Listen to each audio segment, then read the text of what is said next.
This is a video on a 2016 to I think 2020, maybe a little bit newer now, Nissan Maxima. A common problem they have on the front passenger side CV shaft.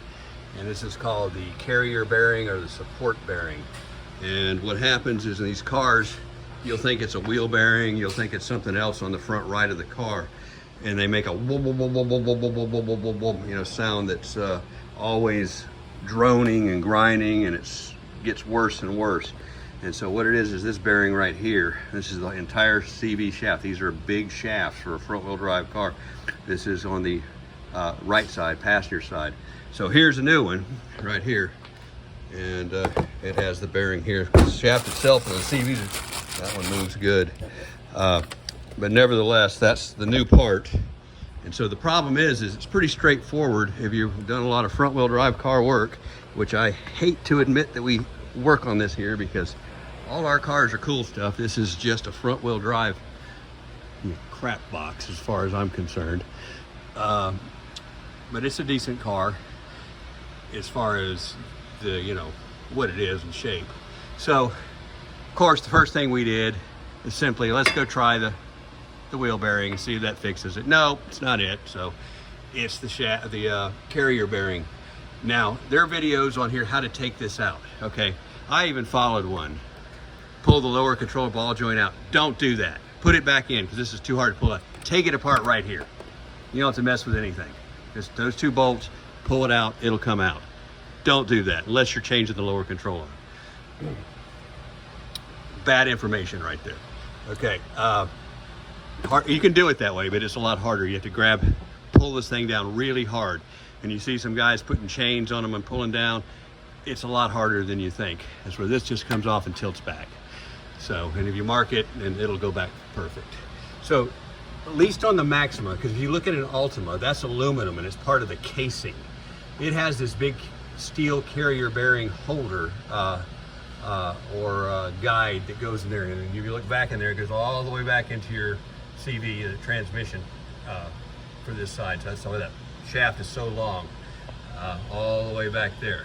So what happens is when you take that out, and a lot of people, they pull right out. But this car was driven for, God only knows how long that bearing's going bad. And good God, it would not come out of there for nothing. And some of the techniques are get behind it with a pry bar and pull it. So what I had to do, this is all of what it's about, that is I ended up with a tool like this here. And I stuck it up at this angle right in here to get right, that's that carrier bearing, and then push on that drive shaft and hit it with that big hammer there. And where I hit it on that shaft was over here, right in this area. In fact, if you turn the thing out, you can see where I was smashing it right there with that. Stay over there, right there. And so that eventually drove it out. However, when I started that, first we soaked it with penetrant oil for 2 days because it was just sitting here, didn't do anything. Beat on it, beat on it, beat on it. Next thing we did, heat it up with a cutting torch. And you get into there very carefully. You don't have to use a cutting torch, but we used the head because it was easier to get in there. Right in here, very carefully, and you can heat that housing up. You can see where it's a little bit, paint's burned off of it now. Brett's cleaning it up. And then heat it off, and it finally came off, but it was not easy. And at least they designed this where you can replace that piece, but I don't see how it's even possible to get that thing out of there with the shaft in place, because one of the bolts that's in there on the backside, we can't even get the camera in there. Like, see, these are the bolts that hold it on right here, and there's one up top that the shaft's right in the way of, and you couldn't even back it out. I thought for a minute we're just gonna have to take the cutting torch and cut the shaft out in 2 places and section it out just to unbolt this and then put it on the bearing press and get the bearing out of there. But fortunately, that was a last ditch effort and that worked. But that is not an easy job. It is not a fun job. you think it's going to work easy until that thing is stuck in there, and you think, oh, okay, I'll bang on it, it'll come out. No. So I guess it all depends on how bad your car was and how long it was driven that way.